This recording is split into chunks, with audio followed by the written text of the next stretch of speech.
Bom, olá, gente. Boa noite. É um prazer estar aqui com vocês. Meu nome é Gustavo Moreira. Eu sou board member da CFA Society. Eu sou ex-presidente também da CFA Society.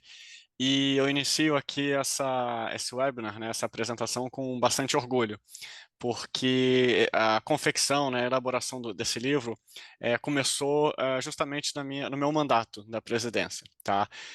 A ideia do livro surgiu no primeiro semestre de 2021, tá? E o que vocês estão vendo no livro, né, que a gente publicou, que vocês estão vendo nos webinars que a gente está fazendo e vai fazer, é o resultado de um trabalho hercúleo. Tá? O livro que a gente está discutindo aqui foi um trabalho de 5 organizadores e 21 autores. Então, justamente essa diversidade de ideias, diversidade de perspectivas que tornam o livro algo muito valioso.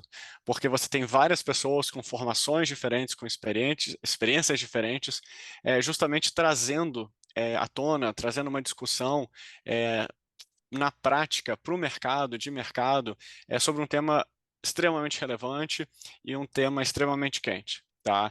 E nesse contexto, assim, de onde entrou o livro, né? Ele está muito alinhado com a missão do CFA Institute e está alinhado com a missão da CFA Society, que justamente é a gente contribuir para o desenvolvimento do mercado de capitais, promovendo ética, integridade e elevados padrões de atuação profissional. Então, por que não falar justamente das novas fronteiras de risco e retorno? Por que não falar justamente da prática de integração do SG no processo de investimento? Tá? Então, o livro ficou fantástico, tá? É, e, enfim, foi fruto aí de quase 25 pessoas trabalhando diretamente, mas muito mais pessoas ali no background, né?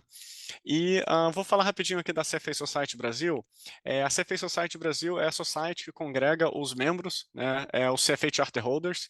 Aqui no Brasil somos mais de 1.200 CFA Charter Holders que ocupam posições, né, ocupam cargos em diversas atividades, como gestor de portfólio, analista de ação, investidor, também atua como agente autônomo, auxiliando as pessoas a investirem em RI, como CFO, enfim, nos mais variadas atividades e cargos do mercado financeiro e das atividades afins, tá?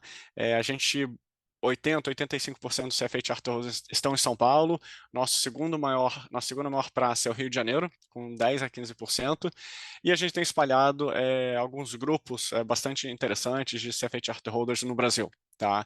E a gente tem 1.200 CFA Charter Holders, e algo que chama atenção é que são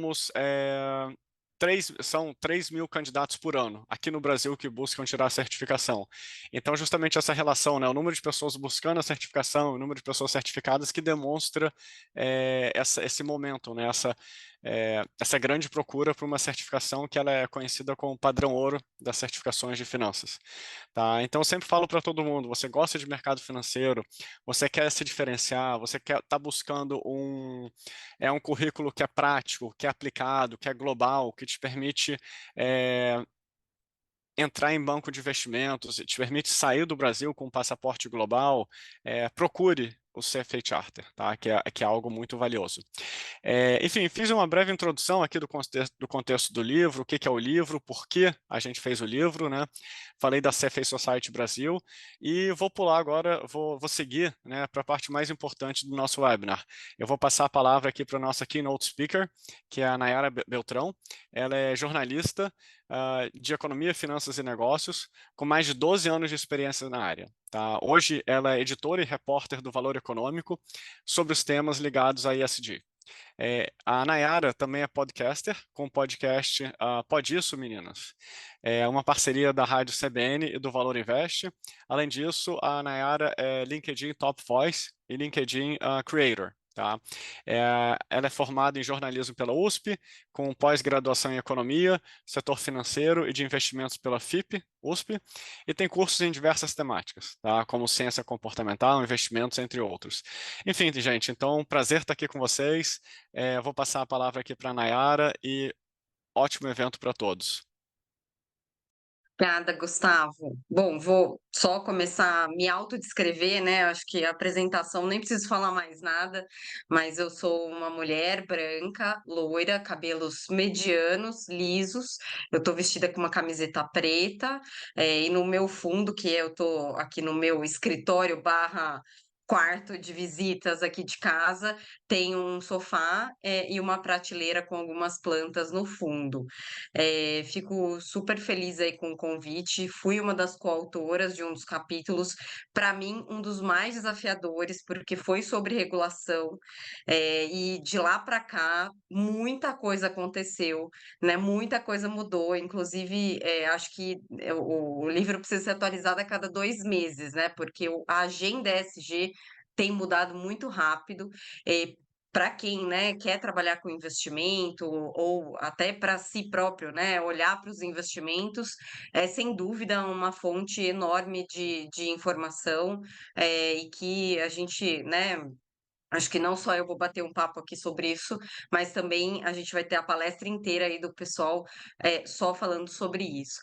Queria, enfim, trazer um pouco mais das minhas percepções, né? Eu que converso com bastante gente, do mercado financeiro, converso com muitas empresas também, consultorias, enfim, eu tenho hoje uma visão um pouco mais ampla, de como que o ESG está evoluindo aqui no Brasil e principalmente o que que os investidores estão observando, né, aqui.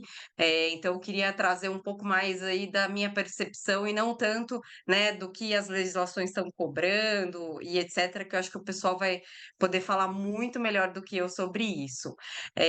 Acho que uma coisa que, assim, é inevitável a gente falar quando a gente fala de investimento é risco e retorno, né, são as 2 principais palavrinhas aí, que qualquer um olha na hora de analisar alguma coisa, seja para investimento próprio ou para terceiros. E é sem dúvida muito linkado com temas relacionados a ESG, que tem também ali dentro dessa, né, dessa sigla, o clima, que é um outro tópico que muita gente às vezes fala de modo separado, mas ele permeia muito as 3 letrinhas e todas as práticas, relacionadas. Então, acho que fica aí uma primeira observação, né, que eu vejo ainda tudo muito separado e cada vez mais as coisas se mostram interligadas. E para os investidores entender isso é muito importante, né, entender como uma coisa se relaciona à outra. E é óbvio que não é nada fácil, assim, eu vejo isso no meu dia a dia, as empresas têm sim dificuldade, né, em seguir as agendas e entender quais são as agendas, eu acho que começa por aí, né, é algo ainda novo para muita gente, e também, se você for pensar, né, falar de investimento ESG é falar de investimentos muito volumosos, né, as empresas precisam dedicar muito dinheiro, esforço, atenção, cuidado para poder modificar seus processos, para poder repensar seu modo de fazer as coisas. Então é óbvio que ainda tem muito ceticismo, né? Será que as empresas estão fazendo mesmo? Será que é genuíno? Né? Será que não é greenwashing? Será que isso vai me trazer algum retorno, né? Ouço muito, esse questionamento no mercado financeiro, né? Será que investir em ESG realmente faz sentido? Vai dar retorno mesmo ou é mais uma modinha, né? E o que eu estou percebendo bastante é que não é moda, acho que já até foi, moda, e acho que é moda no sentido mais de marketing, né? Porque as empresas estão realmente usando isso para trazer muita comunicação com o público, mas eu acho que assim, quem realmente está fazendo entendeu que não é uma moda, não é algo passageiro, pelo contrário, né? É algo que está intrinsecamente relacionado a risco e retorno, né? Isso para o investidor, isso para a empresa também. Então, não é filantropia, né? Não é abraçar árvore, é uma coisa que tem a ver com sobrevivência. Então, as empresas que estão sérias nessa agenda, né, comprometidas, elas já entenderam que não é uma questão só de ser bonitinho e ter um propósito ali amigável, né, para divulgar. De fato, ela vê benefícios e também aposta, né, nesses benefícios que eles vão aparecer mais evidentemente lá no futuro. E é óbvio que, como eu disse, né, são investimentos muito volumosos para você fazer. dentro de uma empresa. Então tem que ter um motivador, né, e nem sempre o que funciona para uma empresa funciona para outra como um motivador, né. Algumas empresas realmente já entendem essa mentalidade, já compreendem, né, e apostam nesse tipo de benefício, mas tem empresa que precisa ir pelo medo mesmo, né, e medo pode ser, por exemplo, a pressão de um investidor. Isso é uma coisa que eu ouço, assim, frequentemente, inclusive de investidores e de, RIs de empresa, por exemplo, que cada vez mais eles estão cobrando informações, eles estão pedindo mais transparência, eles estão fazendo mais engajamento, que era uma palavra que a gente ouvia ali mais de vez em quando no mercado financeiro, e agora veio com força total, inclusive com, gestoras de fora do país, também, fazendo engajamento com empresas investidas aqui do Brasil. Então é realmente uma pressão, digamos assim, né, uma pressão mesmo dos investidores que tem forçado muita gente a, de fato se mexer, né. E uma coisa muito legal também que eu observei, e isso foi até recente no evento da Anbima que eu participei, o pessoal falou bastante sobre isso. O PRI, não sei se vocês, né, acredito que vocês estão familiarizados, mas o PRI, o Principles for Responsible Investment, ele ficou esquecido ali por um tempinho, né, a gente não ouvia falar muito, e aí falando da minha percepção, né, de pessoa que está cobrindo os assuntos mais gerais, né, óbvio que quem já trabalha com isso deve ter ouvido constantemente, mas de uns tempos para cá, assim, 2, 3 anos para cá, ele tem surgido muito fortemente, e não à toa, né, se a gente for ver, hoje já são mais de 4.000 empresas, né, associadas ao PRI, que são gestoras, fundos de investimento, enfim, bancos, que mostram um pouco dessa força que o investimento responsável tem ganhado e, de alguma forma, o como essas empresas também têm passado isso para as investidas, né. Investidas tanto, né, quem compra participação, quanto quem, dá dinheiro, né, o financiamento, que também é uma outra linha aí bem interessante, né, de ativos ESG, que eu acredito que vocês estão bem familiarizados já. Mas como eu disse, né, os temas ESG são muito complexos. Quem acha que é simples está errado, assim. Eu tô há 1 ano e meio imersa nesse tema, acompanho todos os ângulos possíveis, leio todos os dias, faço curso, converso com gente todos os dias e mesmo assim eu acho que eu não sei 10% e toda hora muda. Então é complexo mesmo, tem sempre algum outro ângulo, mas isso não quer dizer que a gente tem que deixar de lado, né. Eu acho que, a gente precisa continuar exercendo essa pressão como consumidor, como investidor e também legislador, o que também é um agente, assim, super importante desse ecossistema. Eu tenho percebido, né, como eu até comentei no início, o quão os reguladores estão empenhados em, de fato, trazer um pouco mais de ordem, né, para esse tipo de assunto. Então a gente tem no Brasil a própria CVM muito alinhada com o que está sendo feito lá fora, participando de muitas reuniões, discutindo em fóruns, a própria Anbima trazendo, né, uma autorregulação para fundos de investimento, tentando classificar ali, um pouco, tentando separar quem está fazendo algo, direito de quem não está, quem está ali só querendo fazer um marketing, colocando o nome ESG num fundo. Então tem muita coisa acontecendo e as pressões são muito relevantes. Isso é uma coisa que eu percebo claramente para todos os setores dentro de ESG. Quando é obrigatório, a coisa vai. E não só em ESG, tá? Em vários outros, segmentos. Então, acho que a gente tem que continuar com esses debates, né? E participar, inclusive, das várias oportunidades que tem aí de audiências públicas, de discutir esses assuntos. Eh, Porém, ainda temos sim bastante coisa para avançar. Eu vejo algumas reportagens, por exemplo, a gente mesmo no Valor dá algumas pesquisas que me assustam um pouquinho, assim, no sentido de as empresas já sabem que existe essa sigla ESG, entendem um pouquinho, mas não faz a mínima ideia para onde começar. Muitas empresas pequenas, médias estão nessa situação, empresas familiares agora que estão despertando para isso. Acho que realmente as de capital aberto estão mais na vanguarda de alguma forma por causa da pressão legislatória e dos investidores, né? E uma coisa também que sempre me preocupa um pouco é a questão de as empresas olharem para a reputação e a imagem delas como principal motivação, e isso aparece ainda em algumas pesquisas.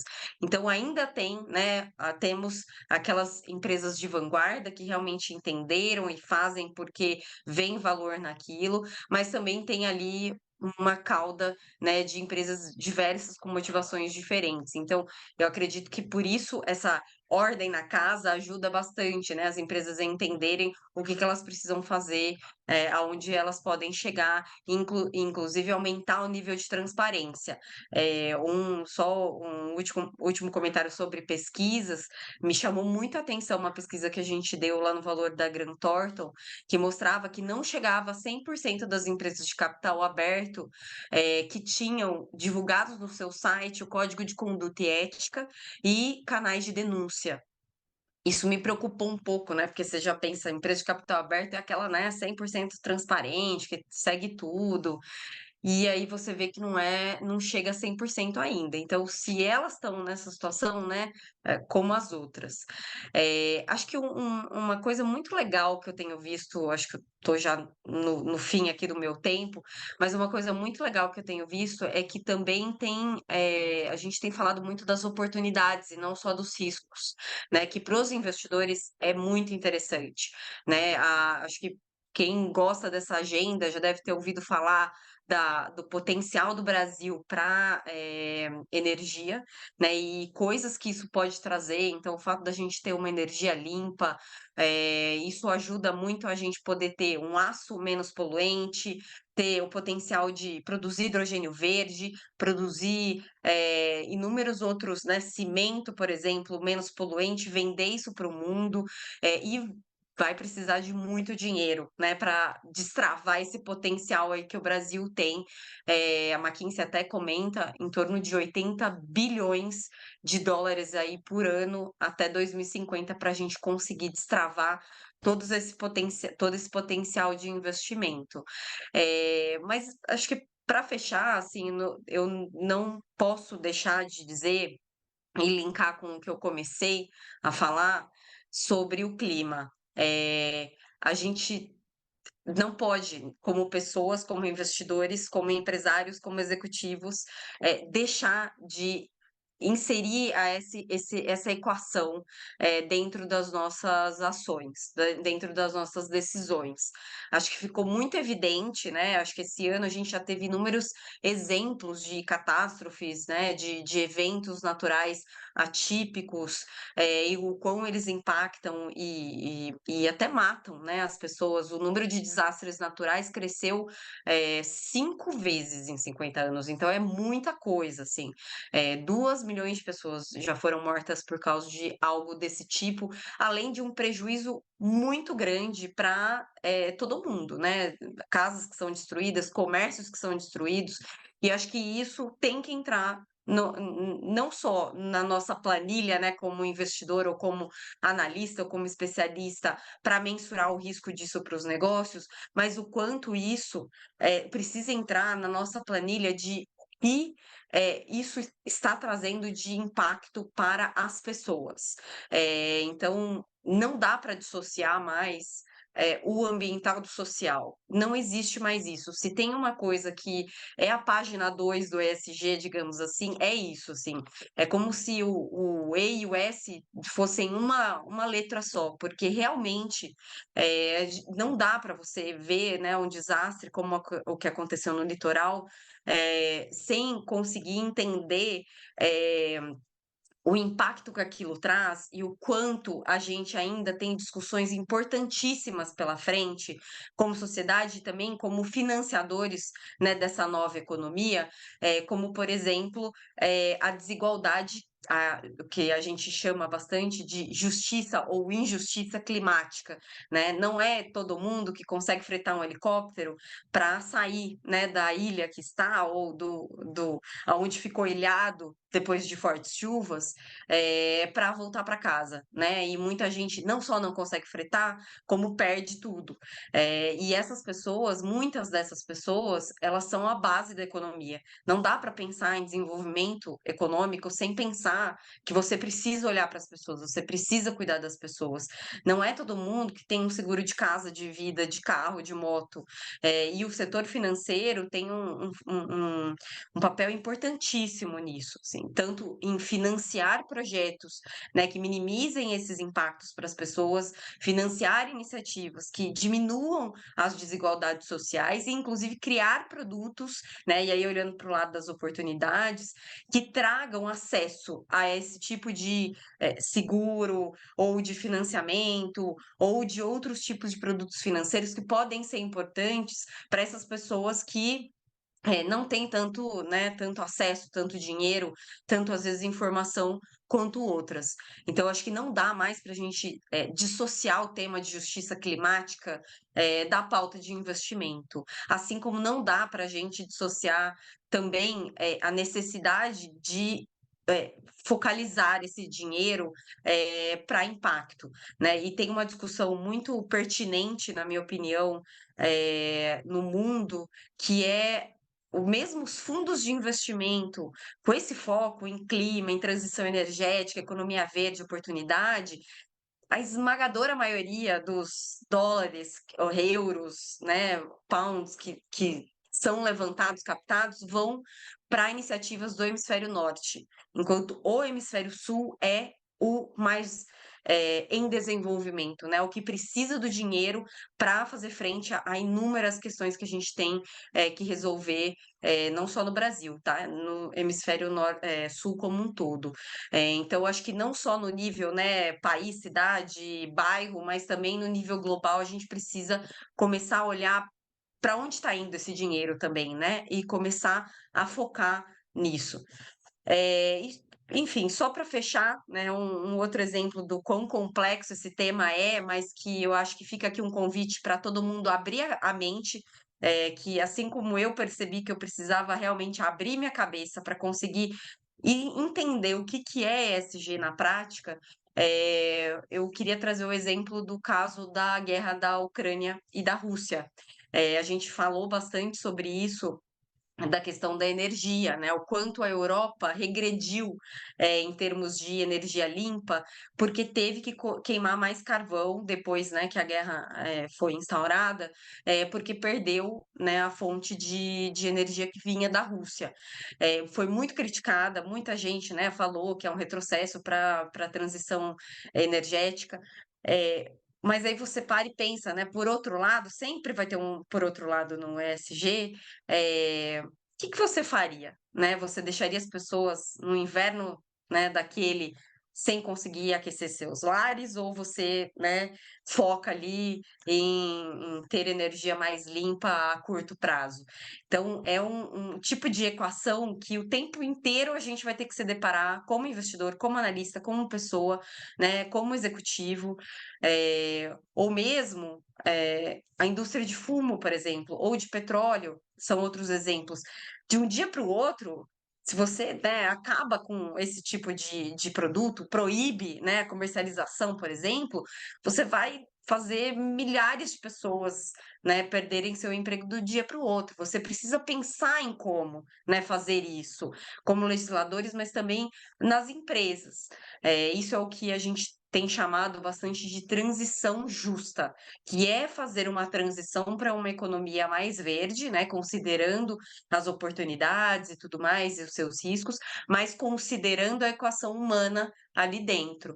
Acho que um último exemplo para a gente fechar é o do setor, né, do próprio setor automotivo. Super legal a ideia de carros elétricos, né? A gente polui menos, enfim, muitas legislações, inclusive, já estão caminhando nesse sentido. Tá, mas o carro elétrico precisa de metade das peças de um carro a combustão. O que que você vai fazer com metade, pelo menos metade, se não mais, da sua rede de fornecedores? Essas pessoas vão perder o emprego, né? Qual a responsabilidade que a empresa tem também de prover alguma outra alternativa, né, para essas pessoas, para essas empresas, para sua cadeia?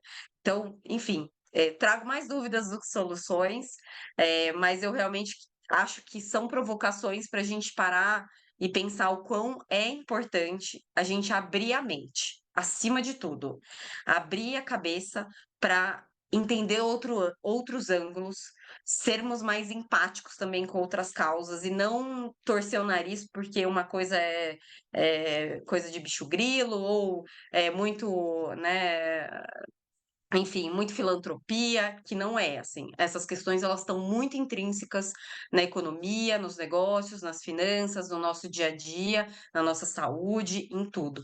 Então, minha fala seria um pouco mais nesse sentido mesmo. Fico super à disposição. Se alguém depois quiser conversar, bater um papo, vocês me acham facilmente aí nas redes sociais. E, enfim, super obrigada aí pelo convite. Obrigada, Nayara, uma alegria te ter. Boa noite a todos e todas. Eu sou Clara Serva, sou sócia em Tosini Freire Advogados, cuido da área de empresas e direitos humanos, integro o nosso grupo de ESG. Estou muito feliz em estar aqui como intrusa do CFA, como parte da comissão de ESG do CFA, para contribuir com esse olhar que é específico da dimensão social. Vou começar minha áudio descrevendo também, assim como a Nayara. Sou uma mulher branca, tenho cabelos escuros pretos, curtos, estou com um paletó azul marinho, com pontinhos brancos, um colar de madrepérolas, uma blusa preta e ao meu fundo, um fundo desfocado.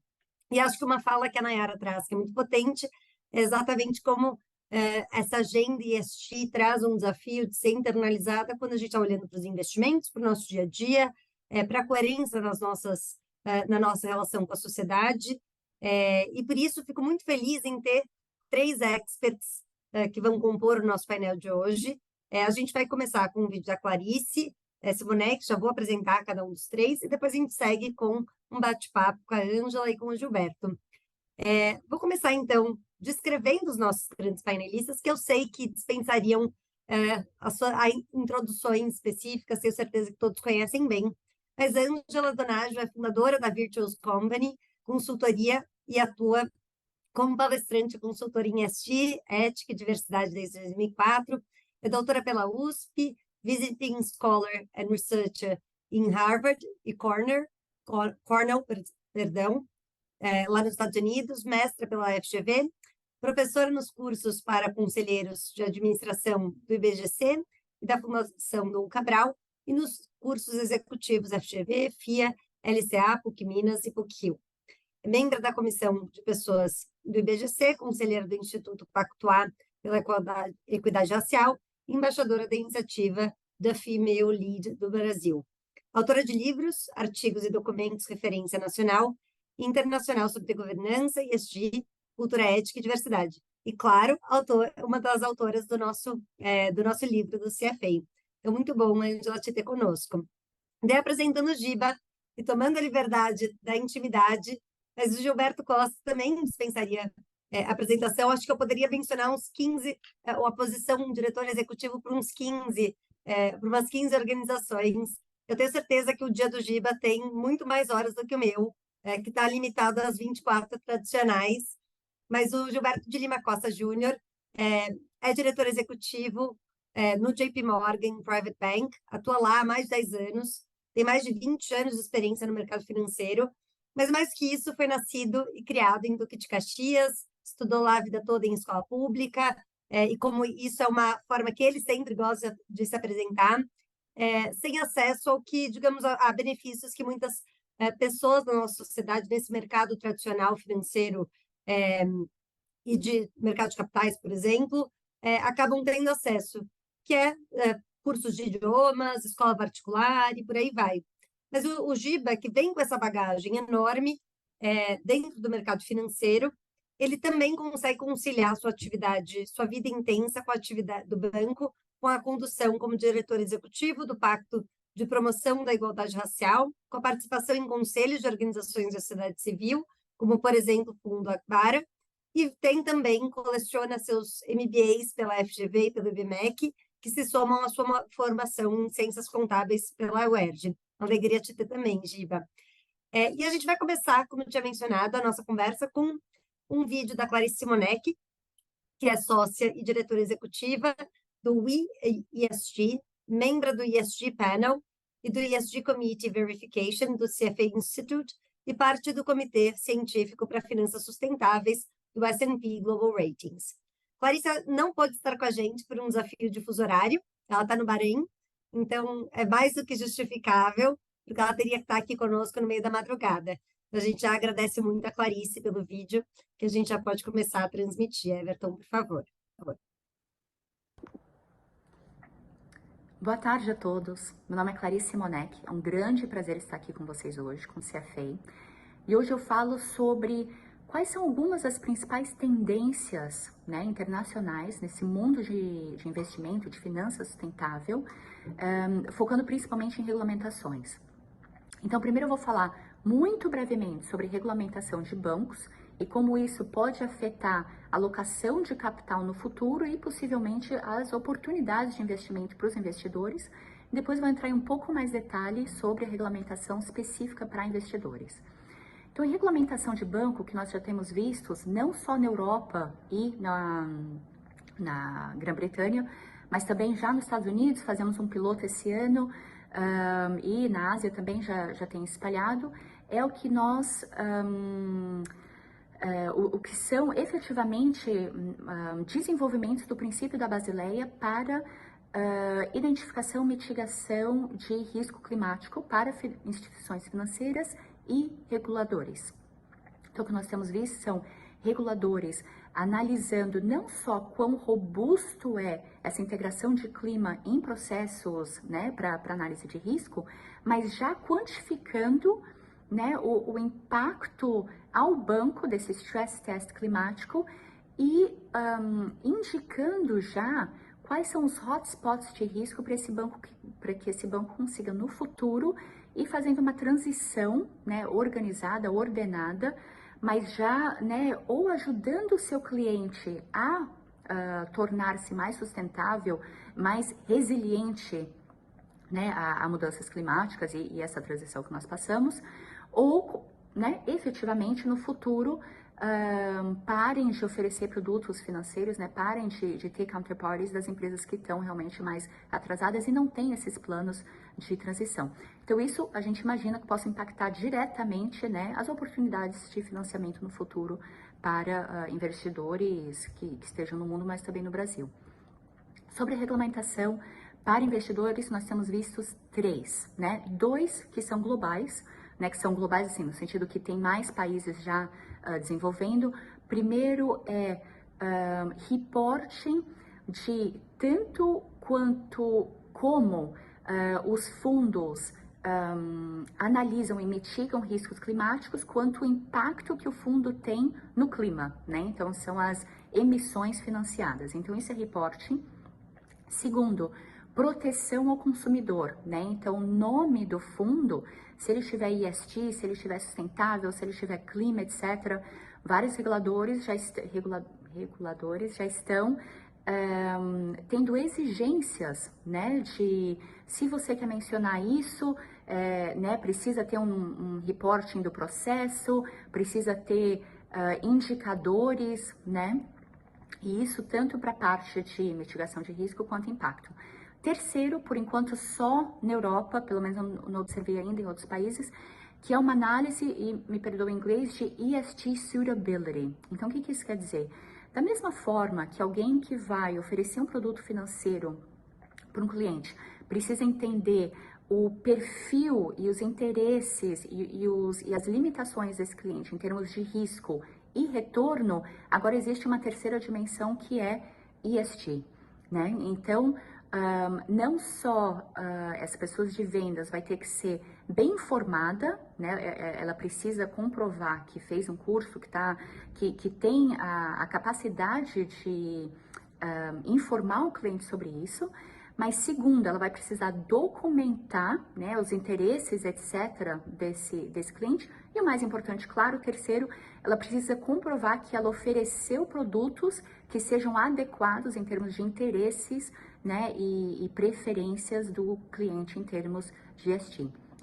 Então, esses são alguns das tendências que nós temos vistos e desejo um ótimo painel para vocês.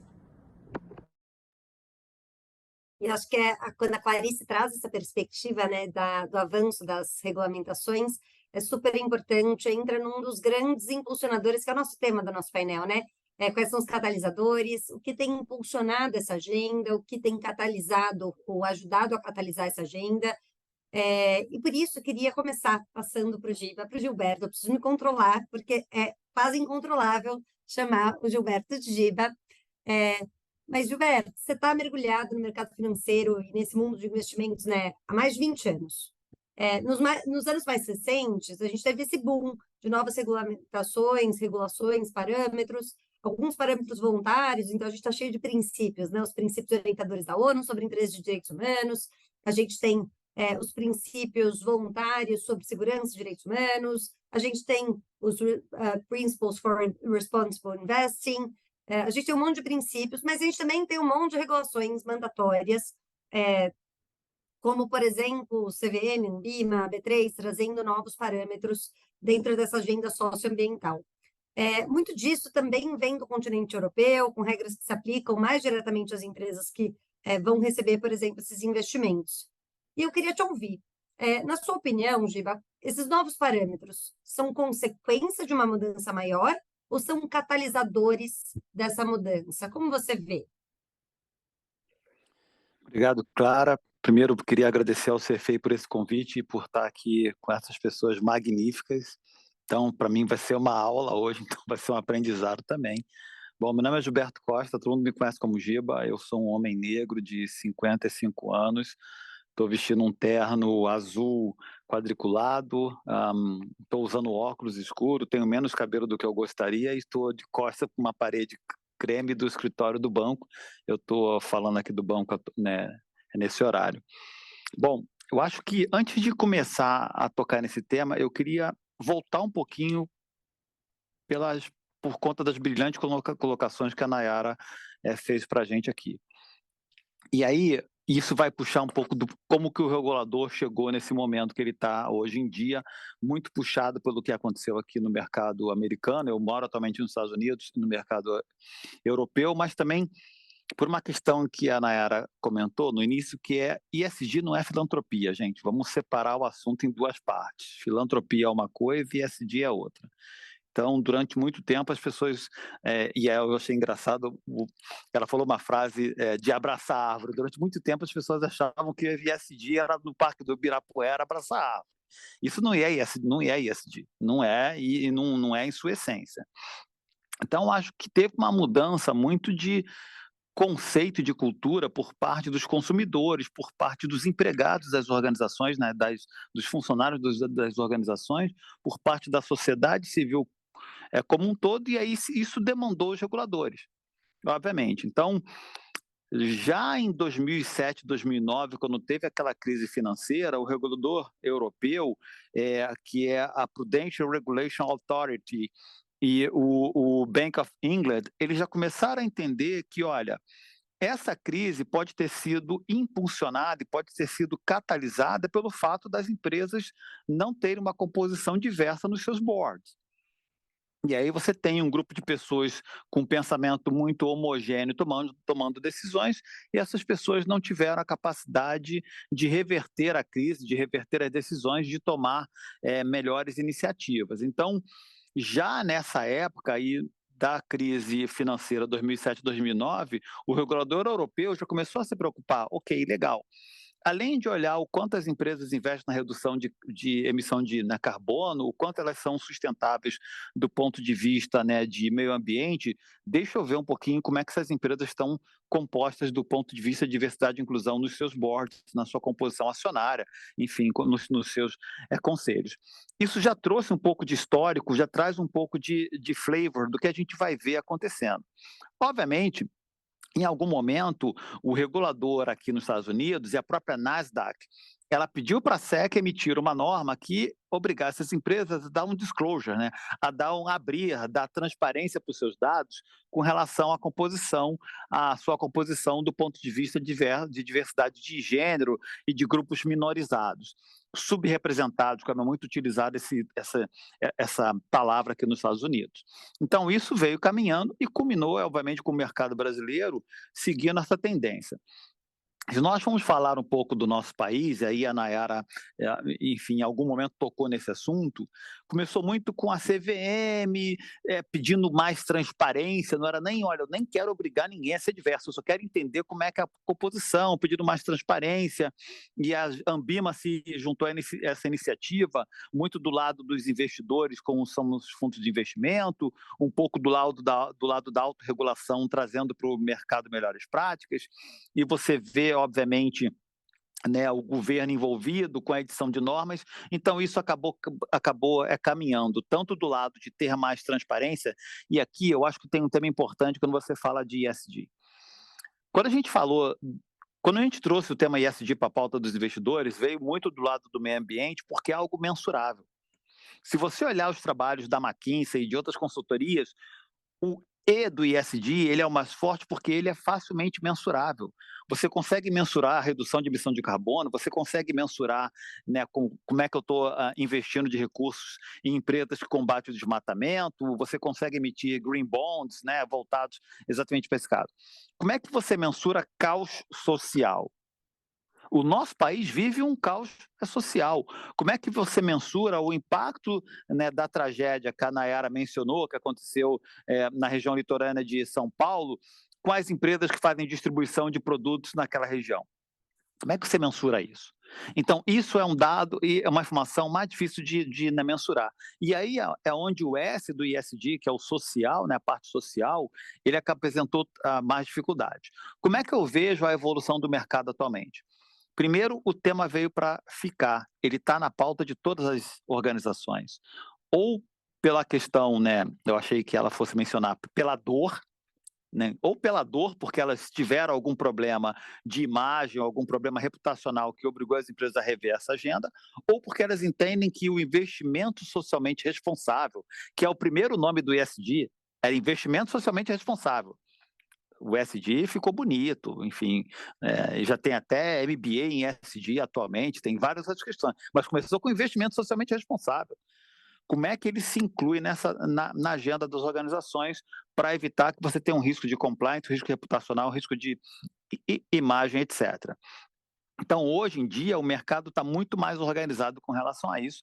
Eu vejo uma evolução nessa agenda e eu vejo principalmente as empresas começando a se preocupar em como mensurar. Acho que tem aqui uma questão, um tópico muito importante, aí voltando de novo, ESG não é filantropia, que é, ok, eu vou adotar as práticas que façam sentido também para o meu negócio. Não é adotar a prática por adotar, é olhar para a empresa, olhar para aquilo que seria, né, o objetivo daquela organização, olhar para aquilo que seria a razão de existência daquela organização e olhar dentro da pauta ESG os temas que se conectam com aquela empresa. Obviamente, a empresa vai, dentro da sua estratégia organizacional, ela vai estar muito situada numa região ou ela vai estar no país inteiro, etc. Eu vou dar fazer um link muito próximo do que foi trazido até agora. Muito da crise climática tem um impacto do lado social. Né? As populações menos favorecidas são exatamente as populações que não têm acesso a moradia, não tem acesso a saneamento básico, não tem acesso à educação pública. Então, são exatamente as populações que são impactadas pela questão climática. Você vai ver comunidades quilombolas na região norte do país, você vai ver comunidades quilombolas sendo impactadas na região nordeste do país. Então, está tudo linkado, está tudo muito próximo. Então, ao longo do tempo, ao longo dos anos, o mercado veio se autorregulando e aí culminou agora com a B3 num trabalho muito bem feito. Inclusive, o Pacto de Promoção da Equidade Racial participou da audiência pública junto com outras organizações do movimento negro, trazendo para a pauta um índice que vai proporcionar aos investidores uma visão melhor de performance das empresas vinculadas ao ESG. que é um pouco do que a gente está tentando linkar nesse bate-papo. Eu nem chamo de webinar, que eu chamo de um bate-papo entre amigos, que é, cara, legal, como é que eu, como investidor, consigo ser um agente de indução, ou do lado de crédito, ou do lado do investimento, para que eu possa viabilizar, né, o acesso a capital por parte dessas empresas que têm práticas de ESG altamente ou muito bem organizadas, e para que esses recursos cheguem na população final. Então, eu vejo esse movimento como sendo um movimento muito positivo. Eu acho que no nosso país, as práticas de transparência estão caminhando de forma positiva, eventualmente não na velocidade que nós gostaríamos.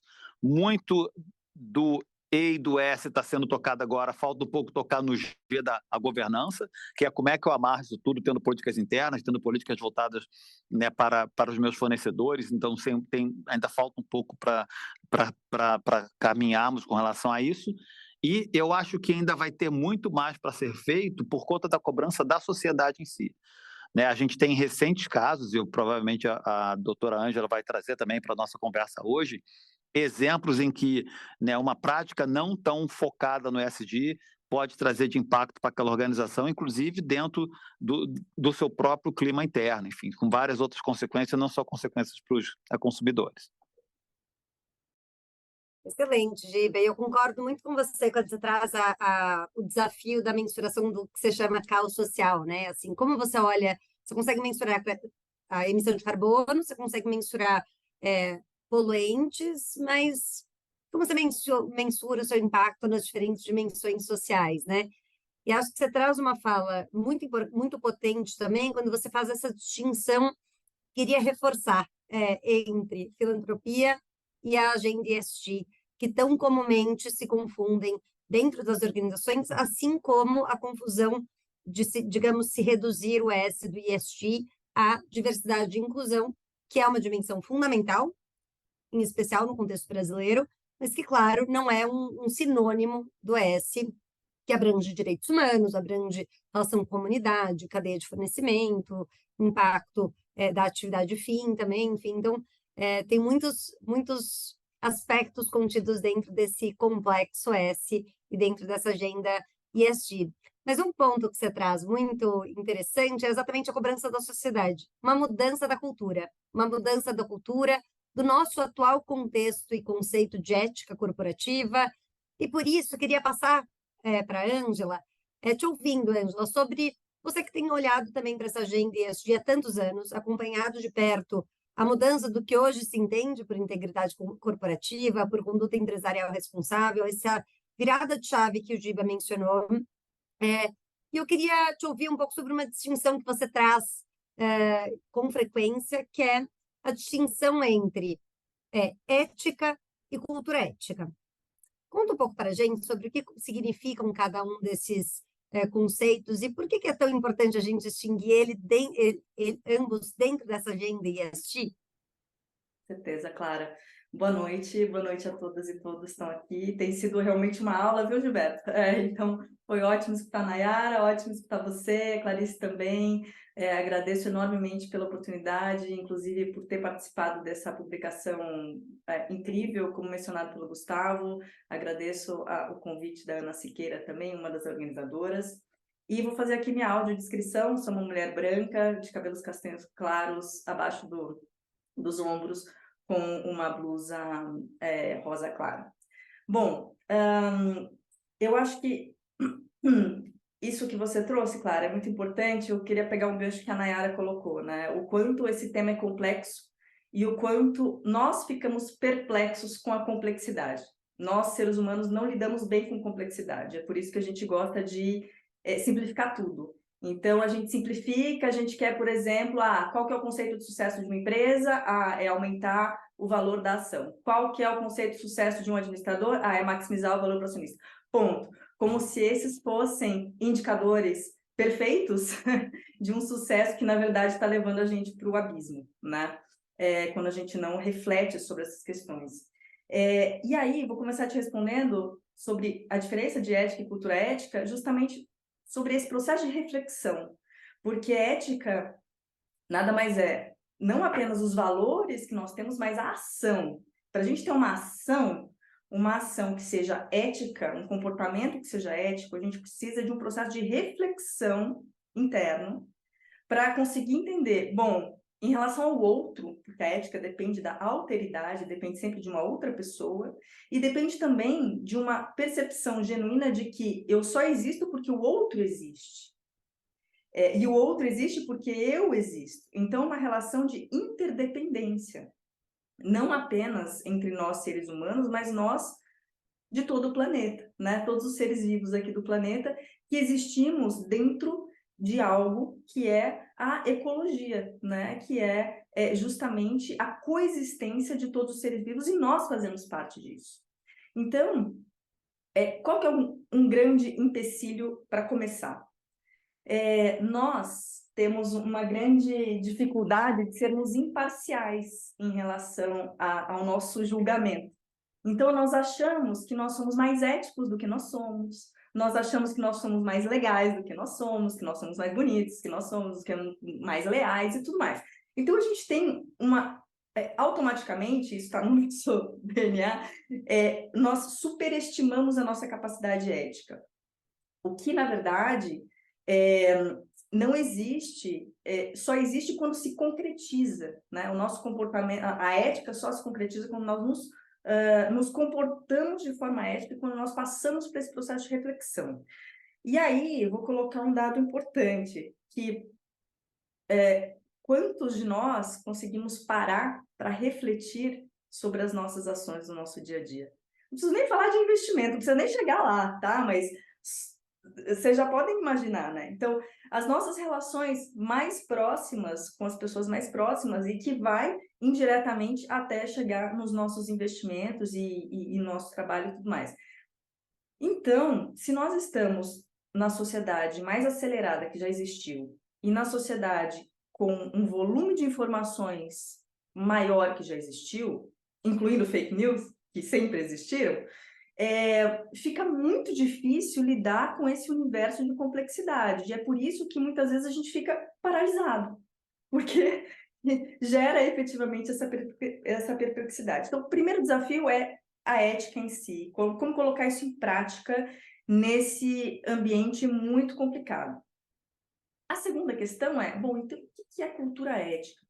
Cultura ética é a coexistência entre dois grandes sistemas de valores. Então, um sistema de valores que é o sistema formal, que a gente tem os códigos, que inclusive a Nayara falou, poxa, não são nem todas as listadas que têm código de ética no seu... Pois é, não são, nem imagine as que não são, né?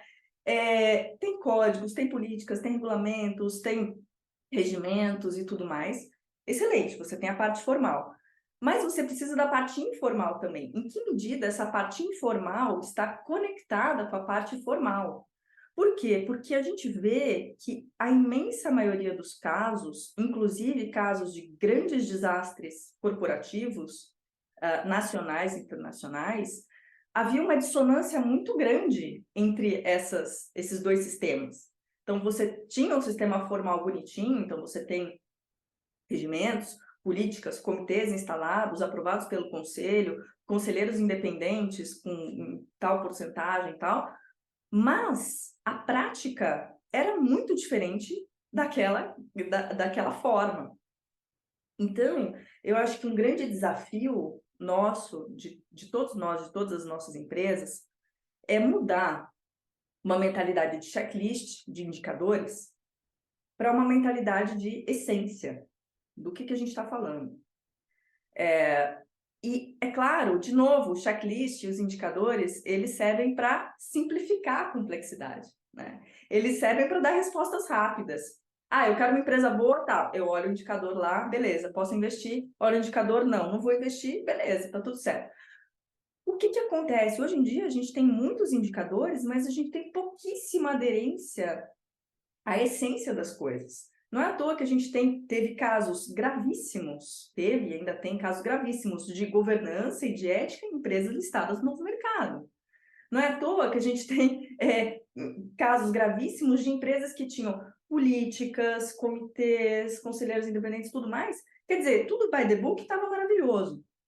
A grande questão é nós deixarmos para trás uma mentalidade de checklist. Por quê? Porque o indicador aceita tudo, o papel aceita tudo. E tem um jargão aí acadêmico, né, que é assim, você dá um jeito de torturar os dados que eles vão falar o que você quiser, que você, né, quiser ouvir. E de fato, a gente consegue distorcer as coisas. Inclusive, se nós estivermos falando de nós, porque nós superestimamos os nossos comportamentos, e das nossas empresas. Então, o que acontece? Muitas vezes existe essa dissonância entre o que existe de fato e entre o que se fala que existe. E olha só que interessante.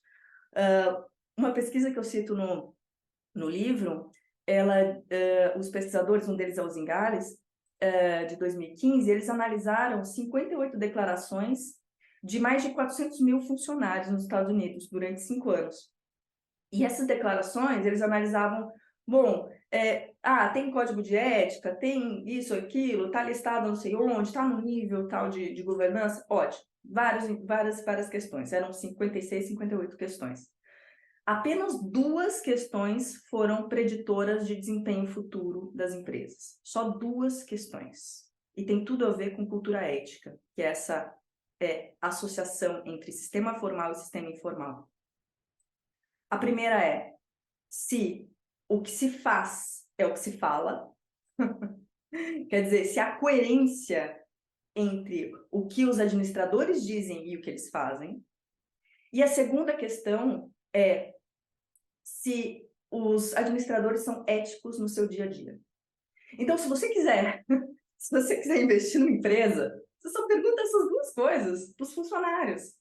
E se eles responderem positivamente a essas 2 questões, isso vai ser um preditor futuro, de lucro futuro, de aumento do valor da ação, de lucratividade, de melhor rentabilidade, de melhor relação com maior engajamento, melhor relação com funcionários e muitas outras coisas. E aí vem justamente essa questão da coerência, né?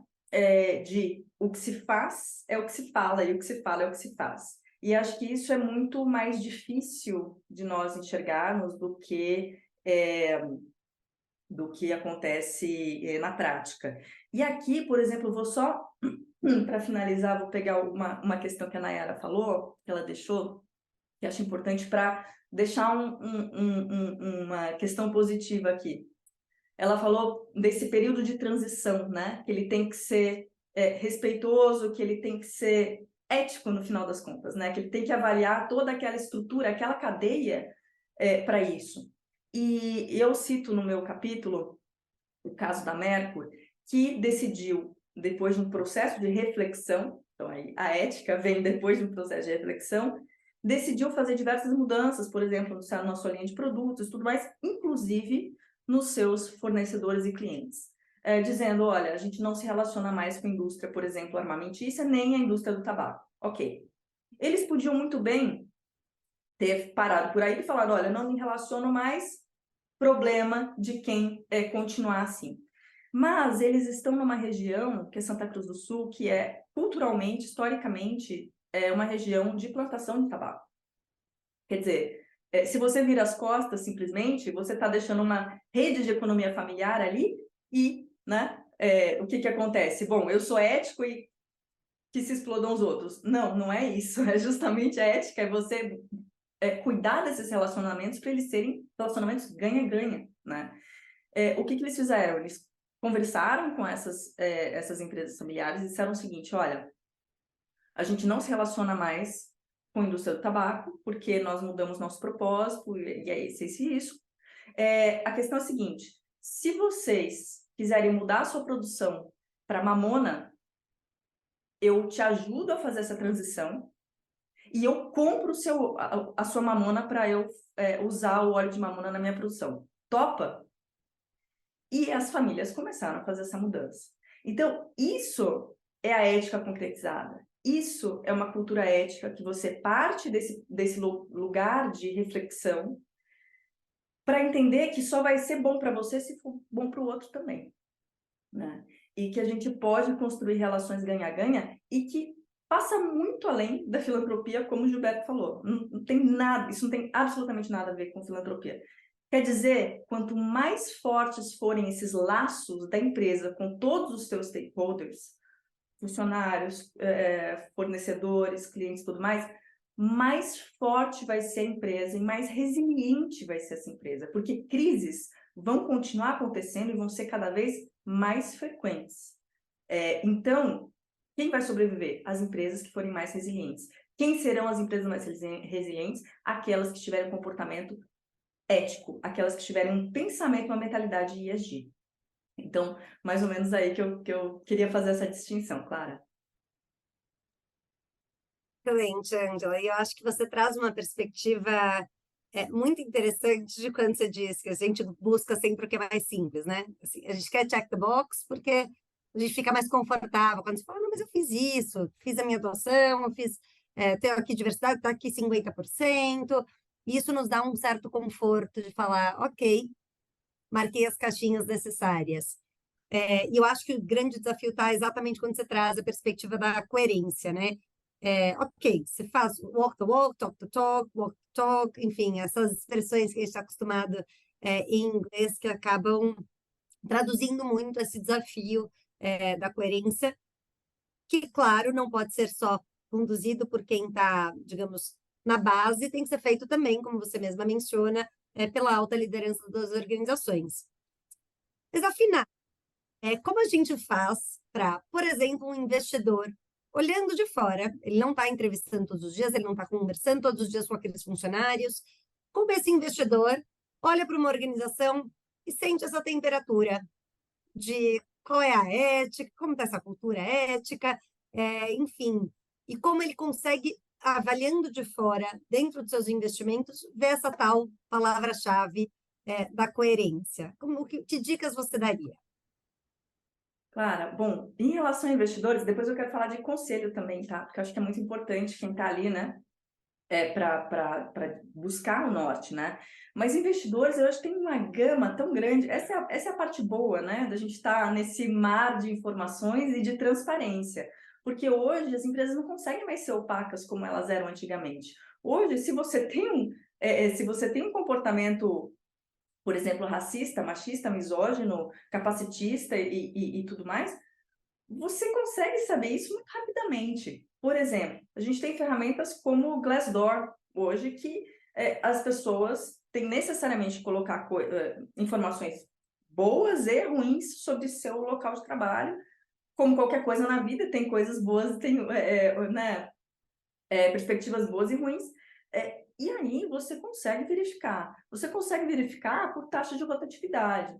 Você consegue verificar, por exemplo, nós, na Virtus Company, que é a minha empresa, a gente fez um ranking baseado nos relatos do Glassdoor, mais de 600 mil relatos de colaboradores em 5 anos, e a gente consegue averiguar que empresas que estão coerentes realmente e que empresas que é só o ESG washing, né?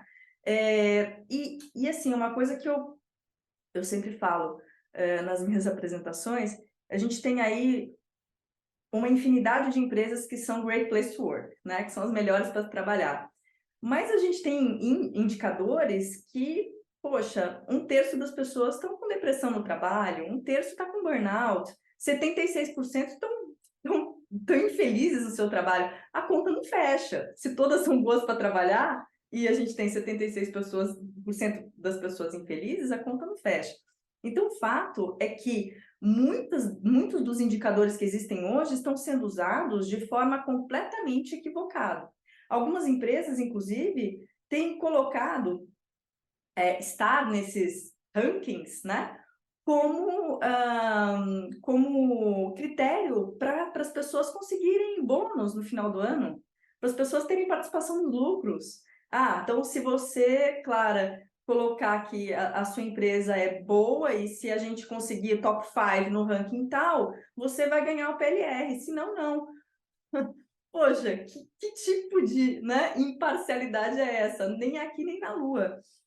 Então, realmente, a gente está utilizando e distorcendo alguns mecanismos que até poderiam ser bons para uma análise, mas estão tão distorcidos que não dá, não dá para você partir desse ponto, né? E o que a gente vê é que, por exemplo, no nosso ranking, que inclusive está disponível e gratuito para quem quiser, tá? É só colocar www.virtuscompany.com, tem lá em publicações, tem todos os rankings nossos. A gente faz isso de forma gratuita justamente para quê? Para jogar à luz aquelas empresas que são coerentes no que fazem e falam. E para mostrar, muitas que estão lá nos top 5 de indicadores bonzões e que estão na rabeira, assim, do nosso ranking, né? Não tem muito como.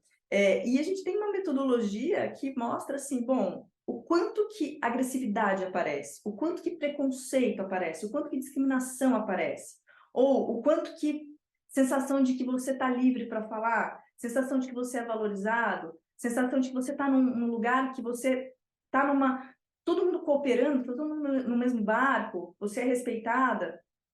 Então, essas questões aparecem de forma muito clara. Eu acho que para qualquer investidor que queira realmente, né, buscar essas informações, não apenas no ranking, mas diversos outros aspectos são possíveis. Em relação a conselho e o papel dos conselheiros, há uma pergunta que eu sempre faço é a seguinte: bom, o conselho é o guardião da cultura e do propósito da empresa, certo? E aí, a primeira pergunta que eu faço é, bom, quanto tempo das suas reuniões de conselho vocês têm dedicado para discutir cultura? E aí as pessoas ficam, então a gente não tem discutido isso. Pois é, se você não discute isso, quer dizer que isso não é importante na prática.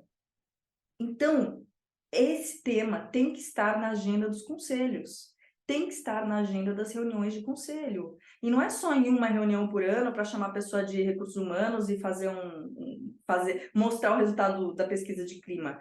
É realmente você entender como é que a gente está remunerando as pessoas, como é que a gente está tratando as pessoas, como é que um outro exemplo meio que estapafúrdio, tá?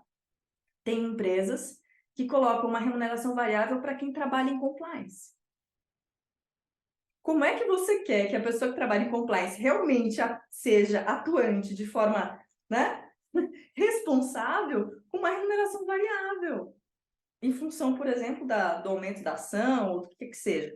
Então, tem que ter um processo de reflexão, e esse processo de reflexão deve ser estimulado pelo conselho.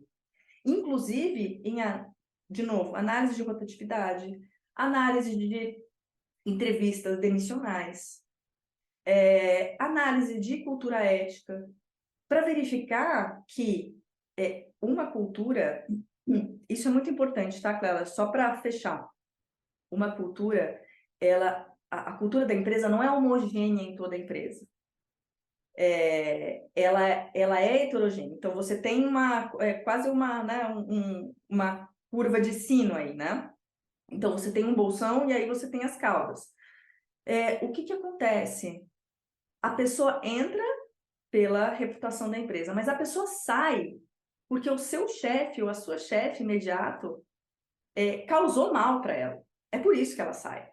E é por isso que é importante identificar esses chefes e essas chefes tóxicos que fazem com que as pessoas fiquem doentes. Hoje a gente sabe que o seu chefe é mais importante para a sua saúde do que o seu médico. O seu chefe pode facilmente te adoecer.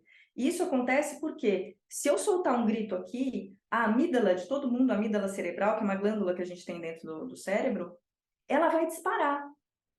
Ela foi feita para disparar poucas vezes no dia. Ela não foi feita para disparar o tempo todo. E se a gente tem esse estresse crônico, nós desenvolvemos doenças, é simples assim. Então, justamente por isso, o papel do conselho é muito maior do que atualmente ele tem sido em relação à cultura. Hoje, o conselho tem sido absolutamente passivo, com raríssimas exceções, em relação a esses temas. E ele pode fazer muito mais para promover um ambiente de cultura ética, para promover as pessoas que realmente são cooperativas, para promover as pessoas que são empáticas e as lideranças que são empáticas, as lideranças servidoras e não aquelas que querem ser servidas. para você ter um ambiente de segurança psicológica no qual a diversidade, tema trazido aqui pelo Gilberto, possa realmente existir. Porque tem muitas empresas que você pode ter 50% de mulheres, 50% de negros, e as pessoas não têm coragem de abrir a boca. Por quê? Porque às vezes você abre a boca uma vez, você não é escutado. Abre a boca uma segunda vez, você é cortado. Você não abre a boca a terceira vez, você vai ficar quieto. Então, você necessariamente precisa ter um ambiente de segurança psicológica. Para quê?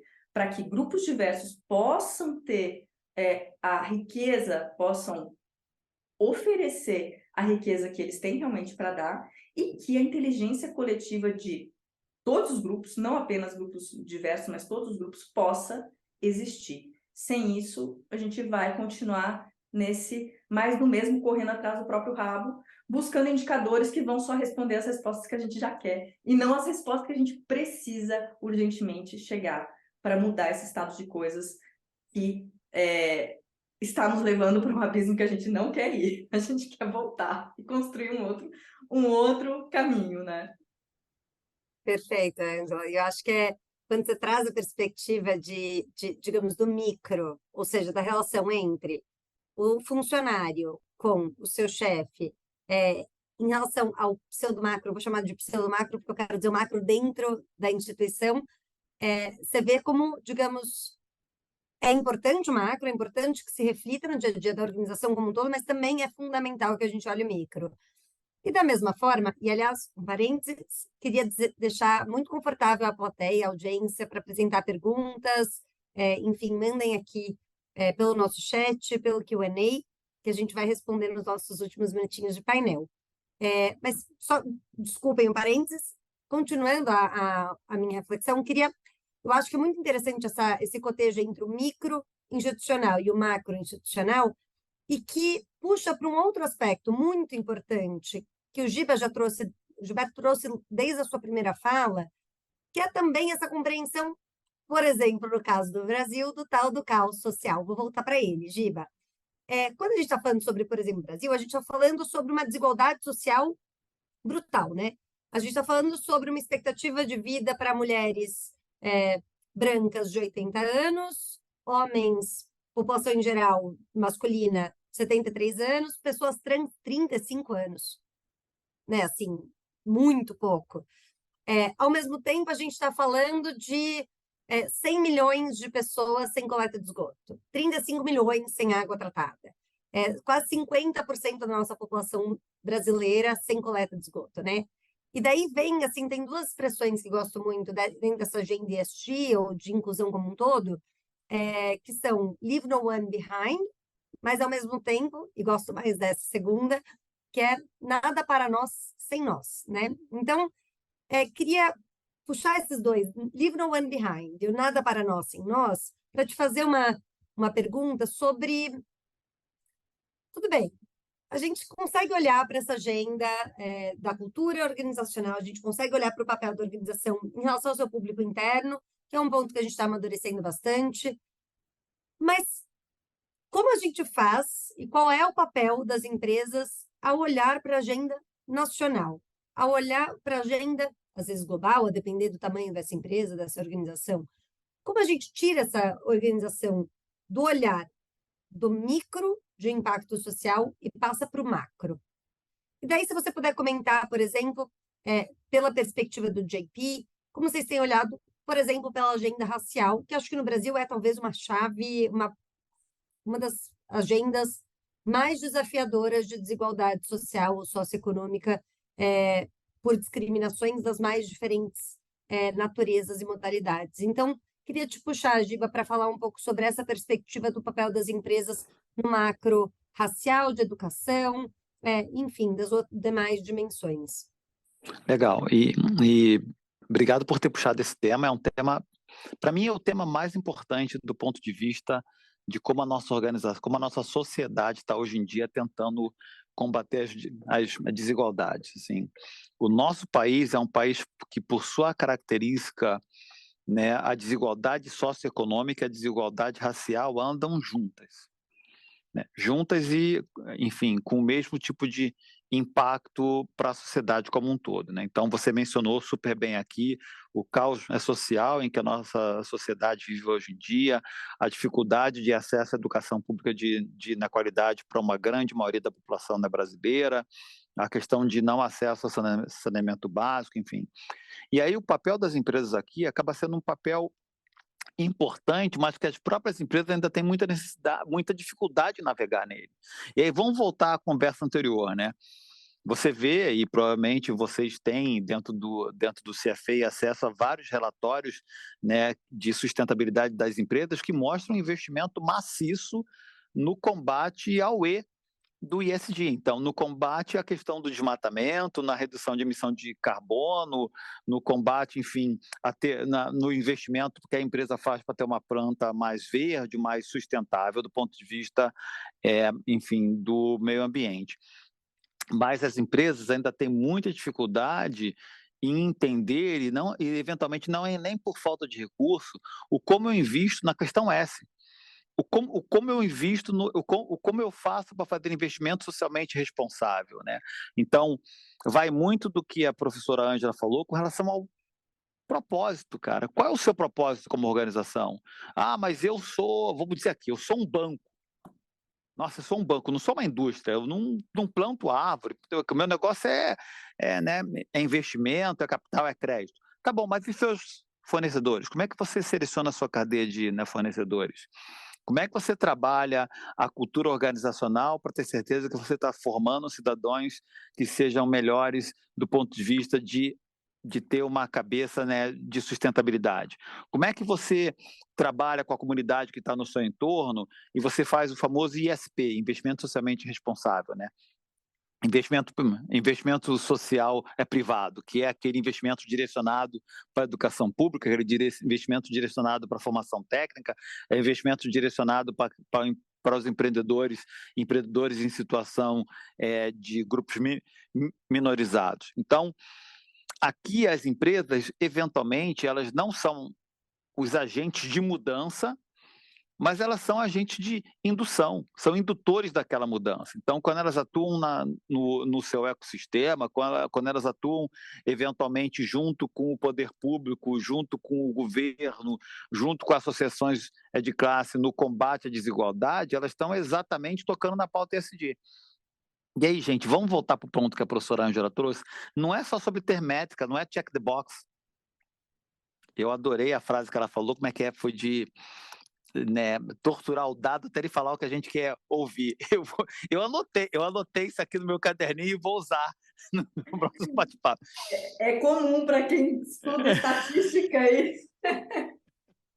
Não é sobre torturar o dado para fazer ele trazer a informação que nós queremos. É linkar propósito com aquilo que eu quero fazer do ponto de vista de investimento socialmente responsável, né, com aquilo que eu quero fazer com relação à nossa sociedade, ao entorno em que eu estou inserido enquanto organização.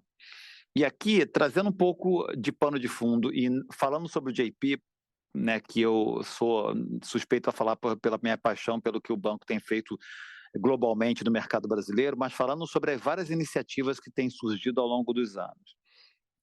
Olha só, eu tenho 35 anos de mercado financeiro, mais do que os 20 que você falou, mas eu fiquei quieto, porque eu falei, cara, já tem a falta de cabelo que prejudica, então não vou falar o 93, tempo. né, Giba? Não vou entregar. Eu não ia entregar. Então eu falei, a gente hoje tem a Agenda 2030 do Pacto Global da ONU. A gente tem o movimento Mover, a gente tem a Ambima com iniciativas voltadas para a sustentabilidade, a gente tem o Pacto de Promoção da Equidade Racial, a gente tem tantas iniciativas fazendo com que as empresas se juntem em prol de uma única causa. Antigamente todo mundo queria defender a sua bandeira. Não, eu tenho essa iniciativa, eu empresa X, eu empresa Y tenho a outra iniciativa. Não, agora todo mundo já entendeu que o gap é tão grande que a gente só consegue atacar esse gap se nós estivermos juntos. E aqui, de novo, não se pode desvincular isso da agenda de negócio. Lembra quando a gente estava batendo um papo um dia desse? Eu falei, olha, investimento socialmente responsável tem que fazer parte da agenda de negócio, tem que fazer parte da conversa de business. Não se pode desvincular retorno do investimento socialmente responsável. Não se pode desvincular retorno da agenda de diversidade e inclusão. Eles têm que andar juntos, né? Por exemplo, quando teve o caos, quando teve o grande problema aqui nos Estados Unidos com relação à questão racial, com o evento do George Floyd e vários outros eventos que aconteceram, várias organizações do mercado americano se comprometeram com a agenda racial.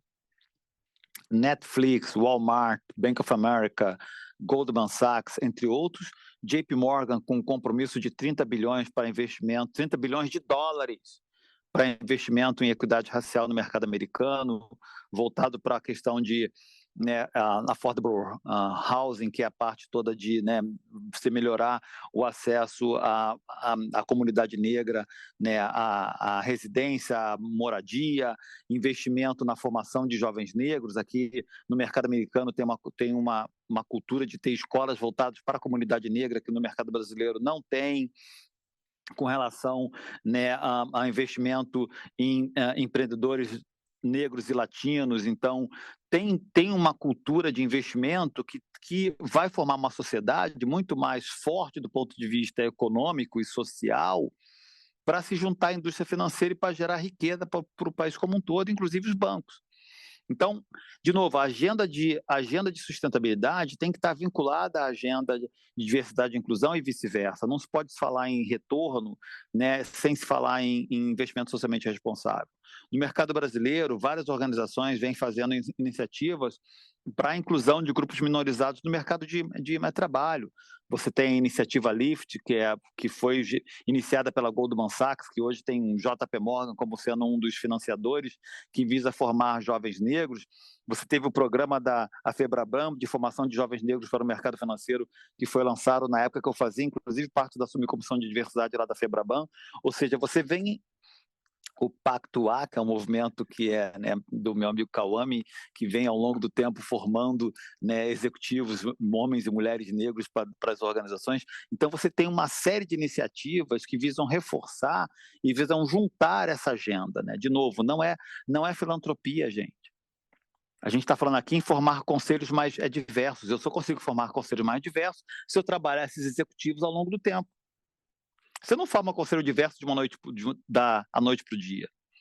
Eu só consigo ter organizações mais diversas do ponto de vista de board, de nível de diretoria, nível de liderança, se eu tiver iniciativas como eu tenho para a formação de mulheres em cargos de liderança. A B3 acabou de lançar há pouco tempo atrás um programa de formação de conselheiros voltado para grupos minorizados, inclusive um específico para pessoas negras.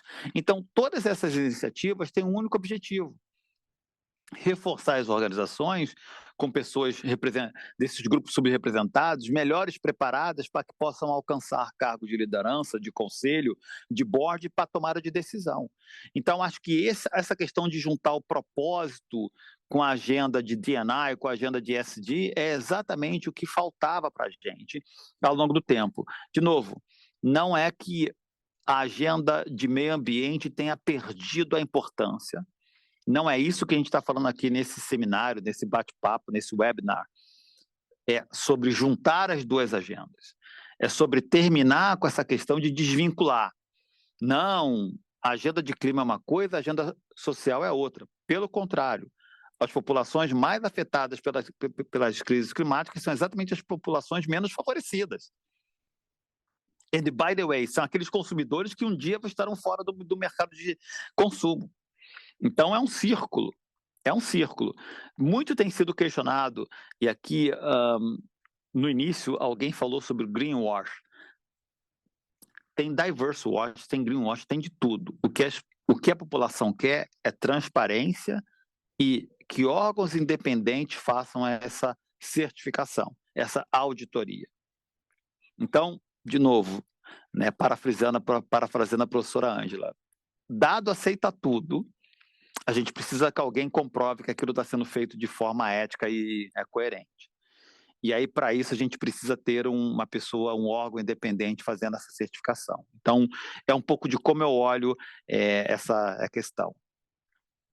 Perfeito, Giba, achei super interessante, concordo muito.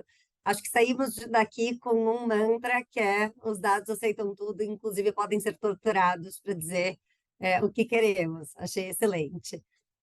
Vou puxar e vou pedir desculpas para a audiência, eu vi que a gente tinha 2 perguntas aqui, mas em razão do tempo, vou tomar a liberdade de já passar para vocês, Ângela e Giba, para fazerem suas considerações finais, digamos, 1 minutinho de cada um, que daí a gente encerra o painel no horário combinado.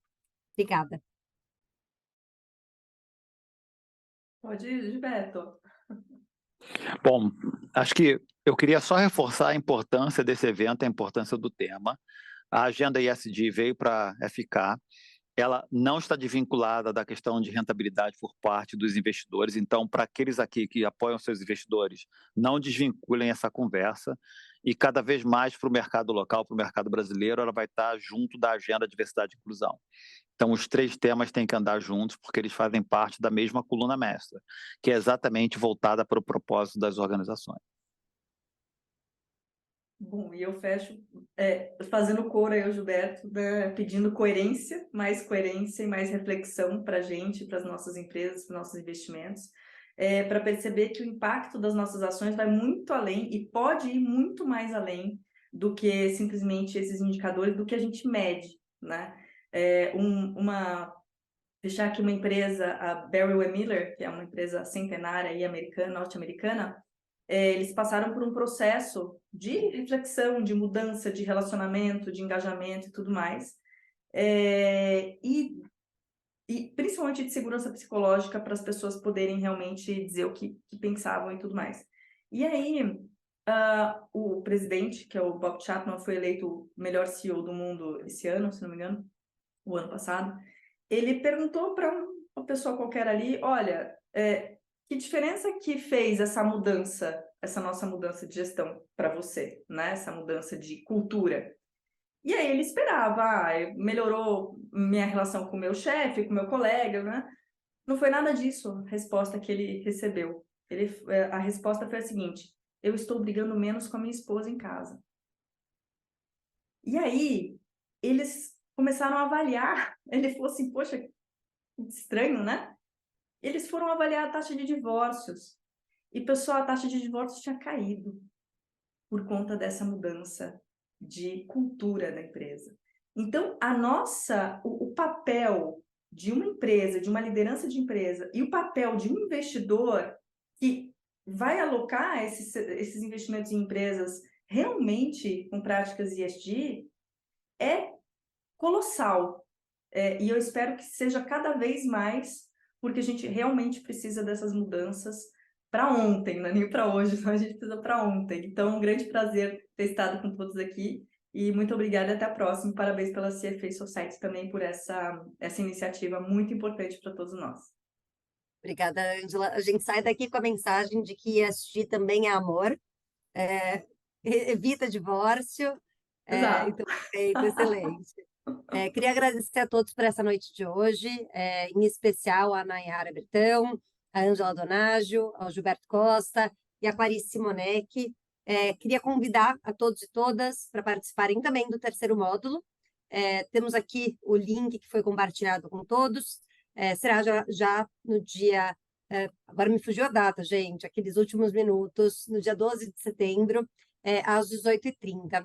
Então, deixo esse convite, agradeço a todos e todas por essa nossa prazerosa conversa sobre essa agenda tão importante, que é a agenda socioambiental e de governança, deixando esse convite e agradecendo pela participação da audiência e dos nossos queridos painelistas. Muito obrigada, uma ótima noite a todos.